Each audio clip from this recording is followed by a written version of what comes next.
हैदर को वापस पाकिस्तान भेजने को कहा है। मुंबई पुलिस अब इस पूरे मामले को लेकर जांच पड़ताल कर रही है कि कहां से धमकी भरा मैसेज आया और कैसे इसने जो है इसको अंजाम दिया है, कौन इसके पीछे है। 26/11 जैसे हमले की धमकी दी गई है।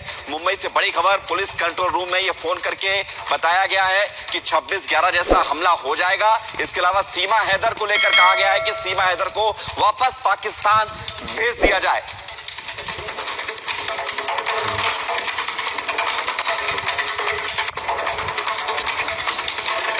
पाकिस्तान से अवैध रूप से भारत आई सीमा हैदर नाम की महिला का रहस्य दिन प्रतिदिन गहराता जा रहा है। सीमा का दावा है कि सिर्फ प्यार के लिए उसने अपनी और अपने 4 बच्चों की जिंदगी को दांव पर लगा दिया, लेकिन पाकिस्तान में उसके कितने रिश्तेदार, उसके कितने फाइनेंस, किसे उसने फाइनेंस किया है, क्या उसने भारत आने से पहले किसी से बात की थी, किसी से अपने भारत जाने का प्लान डिस्कस किया था, क्या उसके किसी जानने वाले ने उसे समझाने की कोशिश नहीं की। यहां तक कि 4 नाबालिग बच्चों के साथ अकेली महिला जिसकी पढ़ाई भी ठीक ढंग से नहीं हुई, वो 2 मुल्कों को क्रॉस करते हुए भारत दाखिल हो गई। मतलब सीमा की कहानी उसकी सीधी साधी नजर नहीं आती है, जितनी सीधी दिख रही है उतनी दिखाई नहीं देती है। देखिए रिपोर्ट।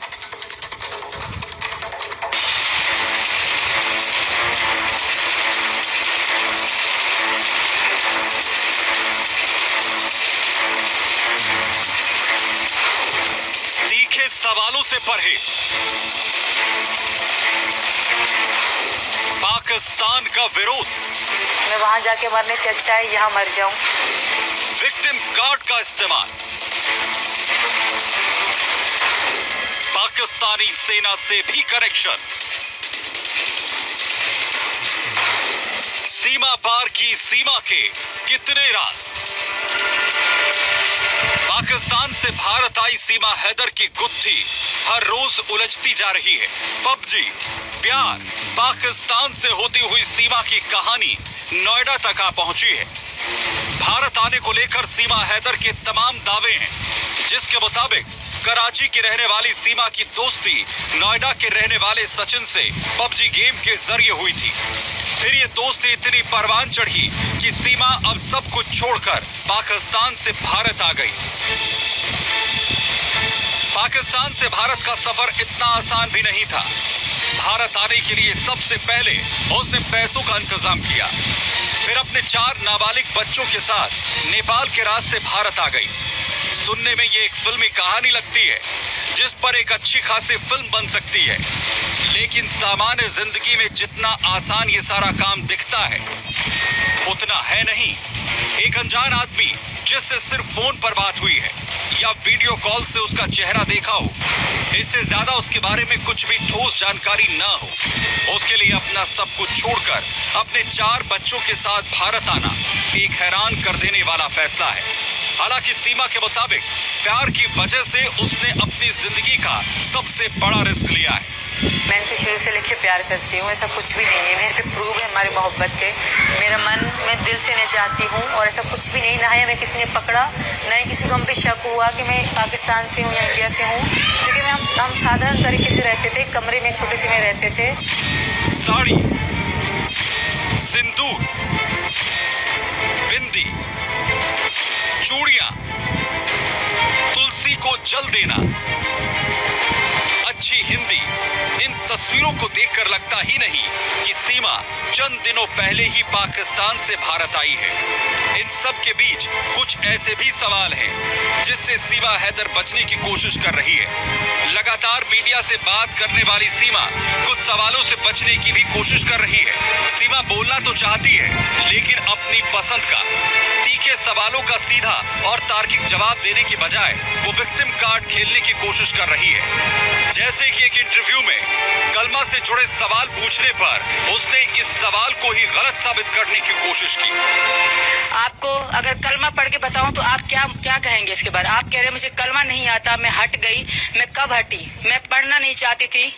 मैं अगर आपको कलमा पढ़ के बताऊं तो आप, जी मेरी बात सुने सर, अगर मैं आपको कलमा पढ़ के बताऊं तो आप क्या कहेंगे? मैं नहीं पढ़ना चाहती थी, मैं खुद से नहीं पढ़ना चाहती थी। आप कौन सा पूरी नमाज बताऊं मैं आपको? मैं पूरी नमाज बताऊं मैं आपको? सर आप इस तरह गलत बोल रहे हैं मेरे बारे में हर बात। आप जब इंक्वायरी चल रही है, आप मेरी बात सुने सर। वहीं पाकिस्तानी एजेंसियों से जुड़े सवाल पर उसने महिला कार्ड खेलने की कोशिश की। पहले तो आपका धन्यवाद, पहले तो आपको बहुत बहुत धन्यवाद इतना अच्छा बोलने के लिए, बहुत बहुत शुक्रिया। जैसे कि पाकिस्तान में बोला जाता है वैसे ही आपने आज बोल के दिखाया कि आपके आगे किसी औरत की, किसी महिला की कोई रिस्पेक्ट नहीं है। तो पहले धन्यवाद आपका बहुत बहुत ज़्यादा। और दूसरी बात जो आप कह रहे हैं कि मुझे कलमा नहीं आता, क्या मैं आपको कलमा पढ़ के बताऊं? क्योंकि मैं पाकिस्तान, अब मैं हिंदू धर्म में हूं और मैं आपको शुक्रिया नहीं कहूँगी, ठीक है सर? अब मैं हिंदुस्तान में हूँ, पाकिस्तान में नहीं हूँ। धर्म से जुड़े सवालों और पाकिस्तान सेना से उसके परिवार के जुड़ाव की जानकारी देने के बजाय वो गोलमोल जवाब दे रही है। यहाँ तक कि पाकिस्तानी सेना में तैनात उसके भाई का नाम और उसके रैंक के बारे में भी कोई जानकारी नहीं दी है। आप कह रहे हैं कि मैं पाकिस्तान में भी रह के आप मेरी मोहब्बत को मोहब्बत नहीं, गलत एक गैर कानूनी कह के बता रहे हैं। सर मैं एक औरत हूँ, अपने बच्चों के साथ आई हूँ, ना कि मैं एक आदमी हूँ। अगर मैं गलत होती तो मैं सचिन के साथ छोड़े मैम, आप तो गलत बिल्कुल ये जो रॉन्ग बोले जा रहे हैं। दूसरी तरफ पाकिस्तान में भी सीमा के भारत आने की चर्चा हो रही है। सिंध में हिंदुओं के धर्मांतरण के लिए मशहूर मियां मिट्टू ने भी सीमा के हिंदू धर्म अपनाने की खबरों पर गुस्सा जाहिर किया है। मिट्टू ने सीमा के धर्मांतरण को लेकर पाकिस्तानी हिंदुओं को भी चेतावनी दी है। वो पान हिंदुस्तान सां राब्तो करनि ऐं उन जी कोशिश बि हुजणु घुरिजे त बाबा असांखे घड़ी खां पोइ हिते तकलीफ़ ॾियनि त हिंदुस्तान छा करे सघंदो। सो तंहिं करे इन्हनि जो फर्ज़ आहे, इन जो मतिलबु लाज़िम आहे हे भी कोशिश कनि त उहा छोकिरी वापसि अचे ॿारनि सूधी। आपको बता दें कि सीमा का पहला पति हैदर उससे कई बार लौटने की अपील कर चुका है, लेकिन सीमा अब हर हाल में भारत में ही रहने पर अड़िग है, भले ही उसे जेल में डाल दिया जाए। सीमा मेरा घर वाली है, फरहान, फरवा, फरहा, फरी, तीनों बेटी।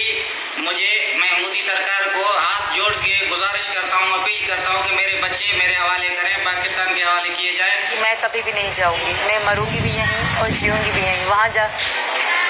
मैं वहाँ जाके मरने से अच्छा है यहाँ मर जाऊँ, ये मेरे लिए भला होगा। वहाँ जिल्लत की मौत होगी, यहाँ चैन की मौत होगी। सीमा की कहानी पर बहुत से लोगों को भरोसा नहीं है। उसके जवाबों से भी शक खत्म होने की बजाय बढ़ रहा है। कुछ लोग उसके पाकिस्तानी जासूस होने का भी शक जाहिर कर रहे हैं। अब जांच के बाद ही सीमा की हकीकत सामने आ सकती है। Bureau report, Republic Bharat.